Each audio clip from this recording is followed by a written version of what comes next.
Welcome to Industry TV Network. Make sure you hit the like button, share, and subscribe. I've been meaning to do a video on Judy Pace for a long time now. I just couldn't gather enough information on her. But luckily, I was searching not too long ago and I found a 2016 interview she did with Lipstick Alley, covering a lot of details about her life and how she got started in the industry. Let's get started, shall we? The Daily Variety, along with many publications and critics, called Judy Pace one of the most beautiful women to ever appear on screen. In the 1970s, she was the personification of Black beauty, but just calling her a Black beauty is a slap in the face because she's a beauty, period. Her dark brown complexion is always mentioned because she was the first dark-complected beauty on screen. She proved to whites and blacks that beauty doesn't discriminate, and a woman with dark skin can be a beauty too. Her presence is always welcoming, warm, sexy, but innocent. She is truly graceful and a vision of loveliness. But don't make the mistake of knowing her just for beauty. She is truly a grand actress. She came from a humble upbringing. After graduating from high school, she attended Los Angeles City College, where she majored in sociology. Always striking, she was taught modeling by her sister. Then she got an offer to join the prestigious Ebony Fashion Fair, and she auditioned and became the youngest model for the show. Modeling was something new and adventurous for Judy. She went on to model in many leading publications. She showed great potential as an actress, and she realized that she was meant to be an actress, so she began taking acting lessons and performing in LA theater. Small parts on television and films started coming in, leading to bigger and better roles, such as Three in the Attic in 1968. Judy played one of the three female femme fatales who band together to turn the tables on a white gigolo by loving him to death. This film was one of Hollywood's first interracial love/sex movies. Judy played her part so daringly, enticingly, and erotically that you forgot her race and color and were hypnotized by her powerful aura. Judy got her first major break in Hollywood as the first Black villainess on TV with her role as Vicky Fletcher in the hit ABC TV soap opera drama series Peyton Place in 1968. Judy was excellent as the manipulative, lying, cheating backstabber who ruins everyone's life who walked in her path. When Peyton Place was canceled, others found it hard to find work, but Judy didn't. Judy played one of three young lawyers who took on cases dealing with the poor and oppressed on ABC TV's The Young Lawyers.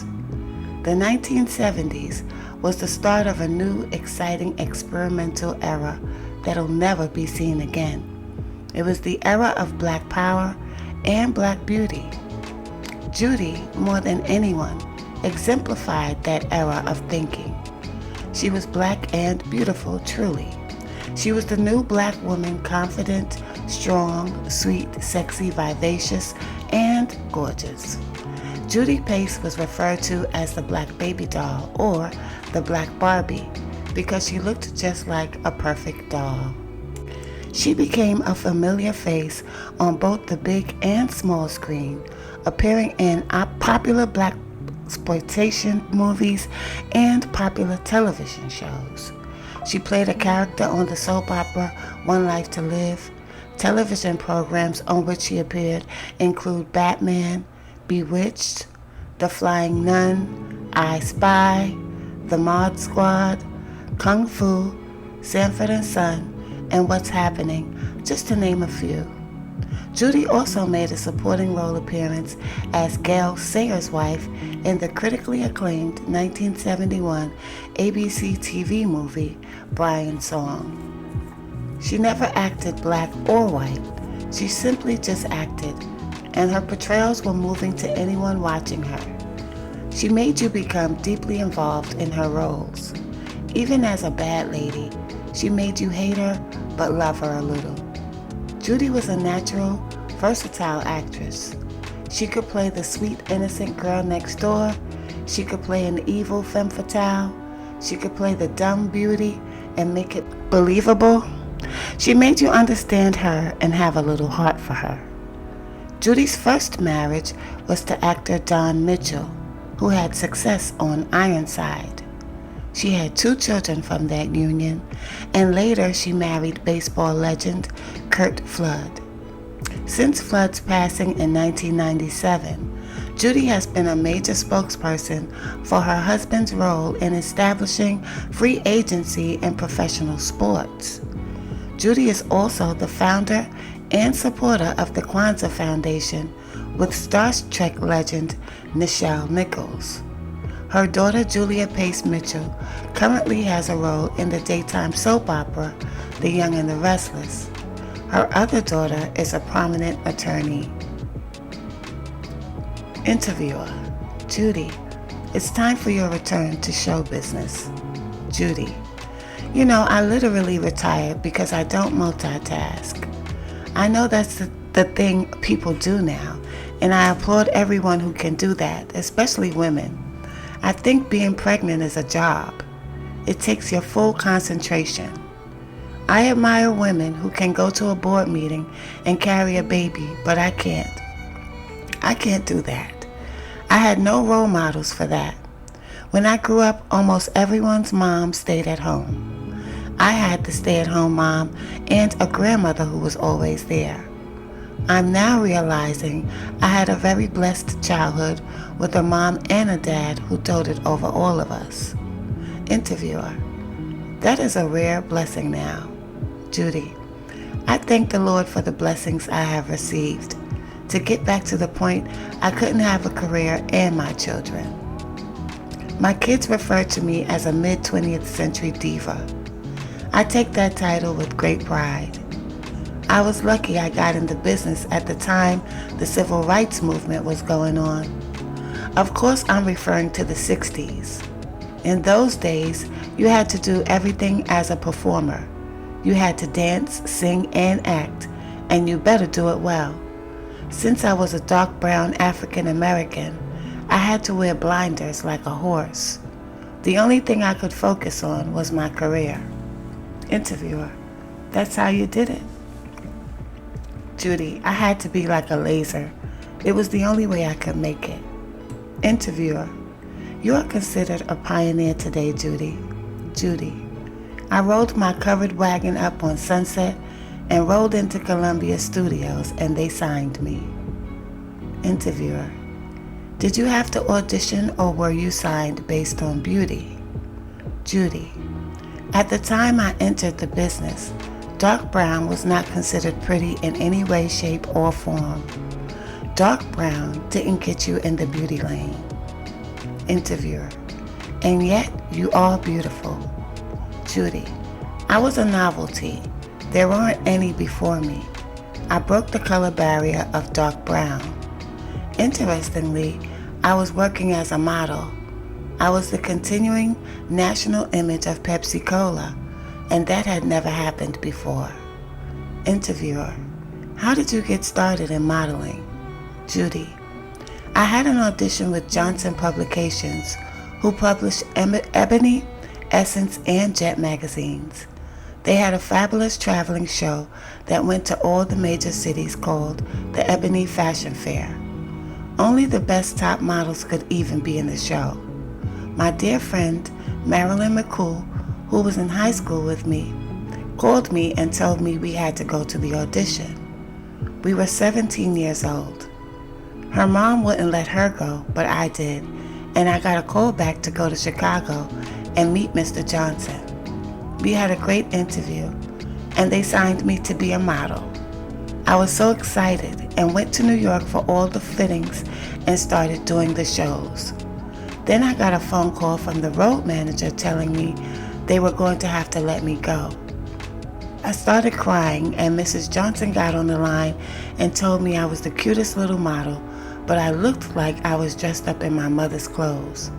She told me not to cry because they would have me back the next year, and the designers would create a youthful line so I would be their young model. Interviewer: did they keep their word?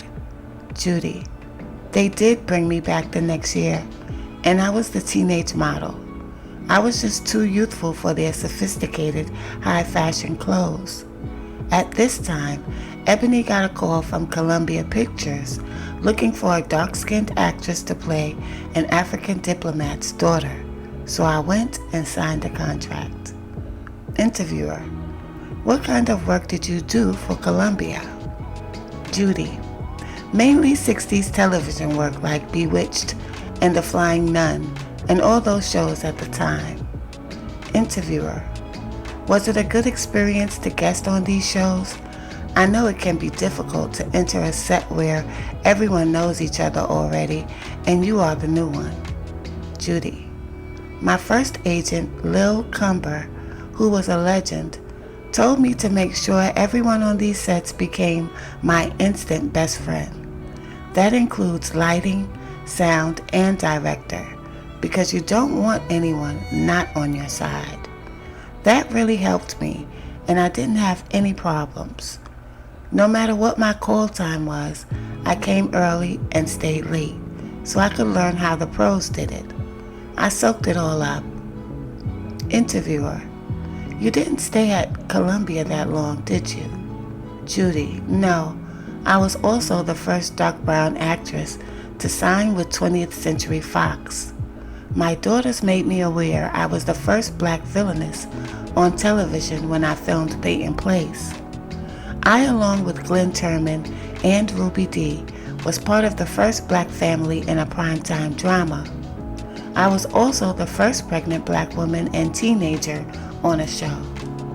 Interviewer: Judy, you have so many firsts. Did you enjoy filming Peyton Place? Judy: we had a great time. Being part of that show really pumped my career up.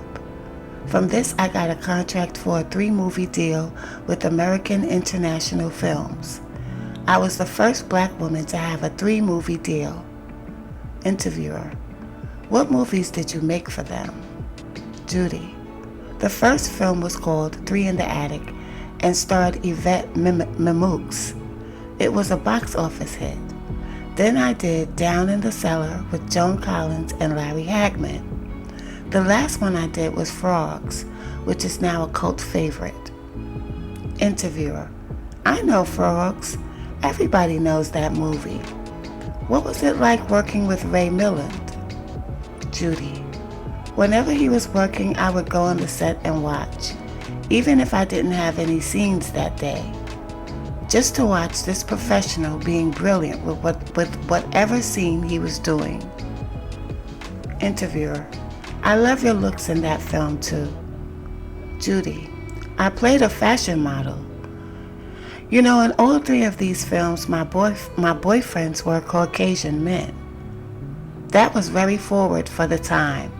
It was never made mention that I was black and they were white. I was just the girlfriend. We were always of an equal level. Interviewer: can you tell me about Cotton Comes to Harlem? Judy: Cotton Comes to Harlem changed the industry. It was the first movie with a predominantly black cast in the top 10 movies. No one expected it to do that. This movie started the whole genre of African American movies that started around 1970.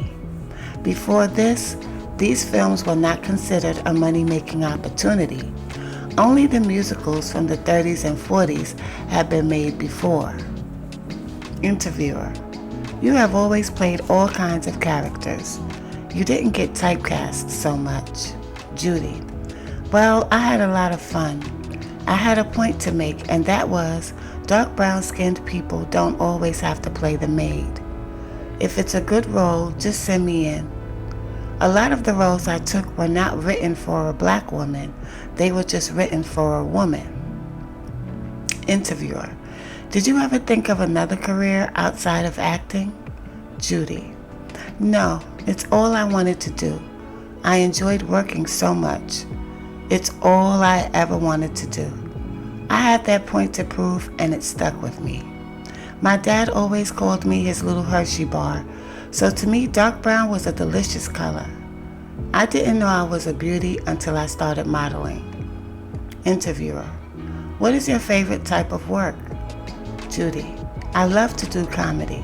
That is my favorite, even though on my reel you won't see any.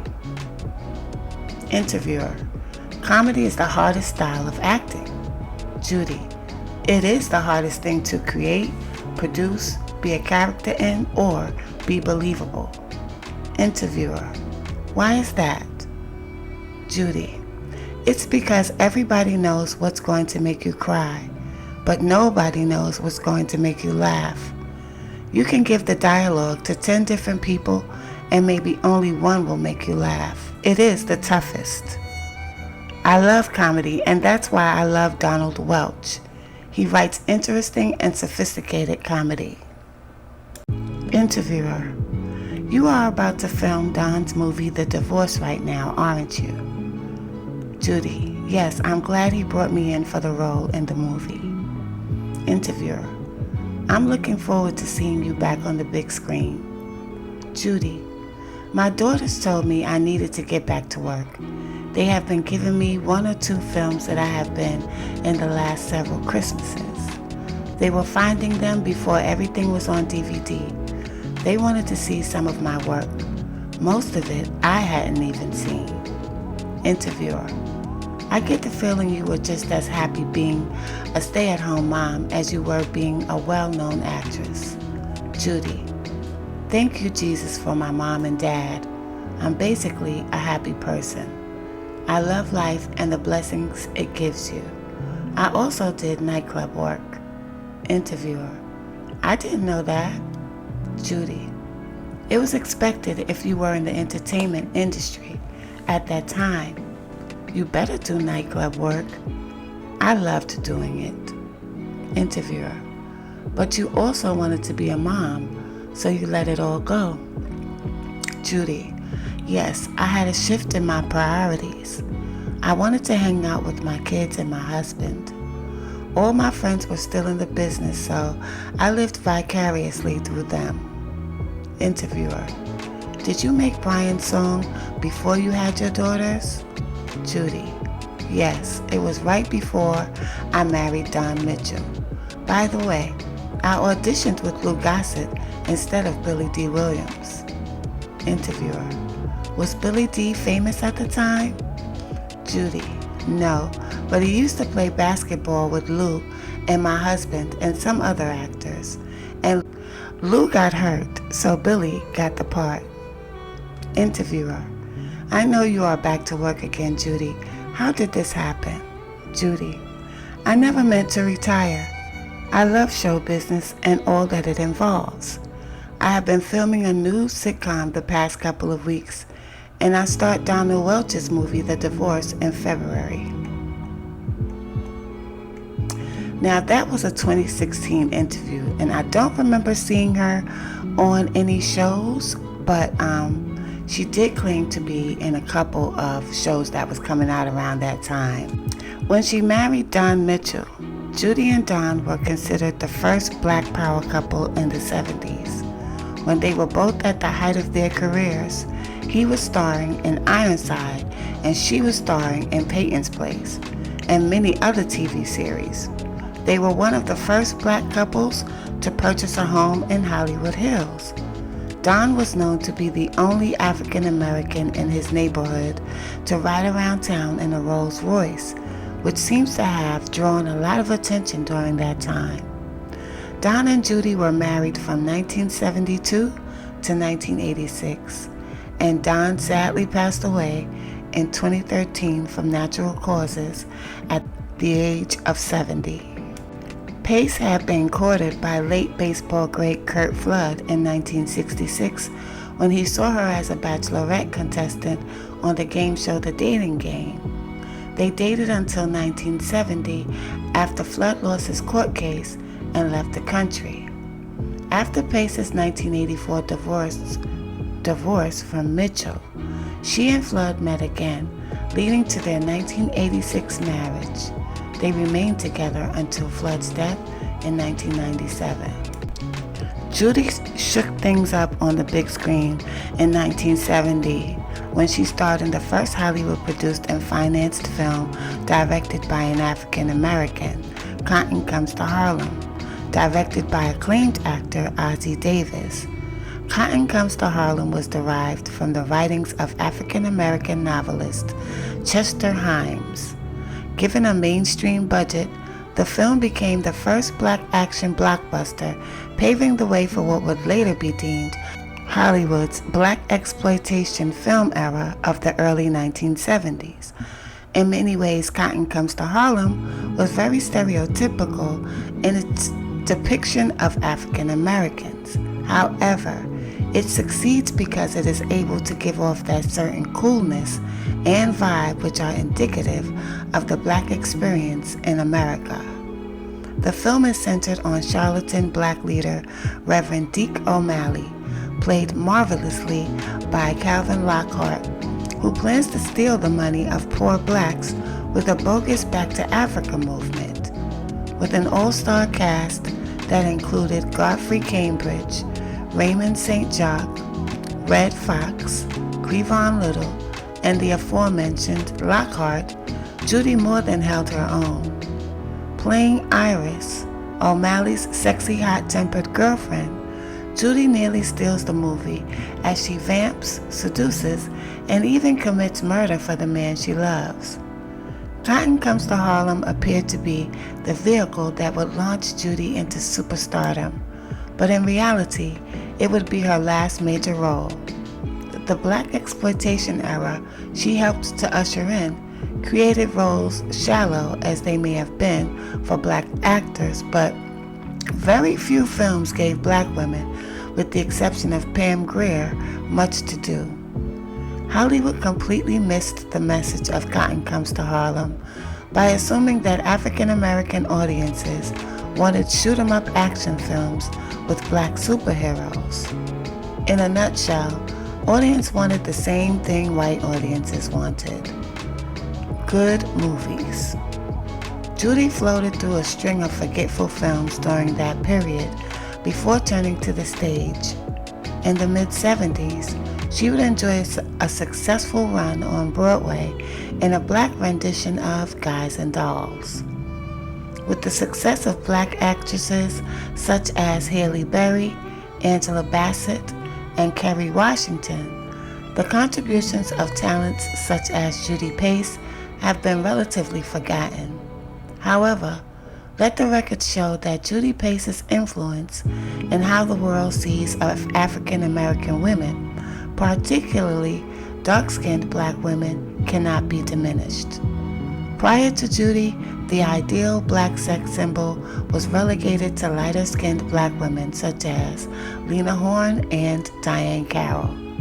Judy Pace would come along and change that, demonstrating with a beauty as dark as Africa that black is truly both beautiful and sexy.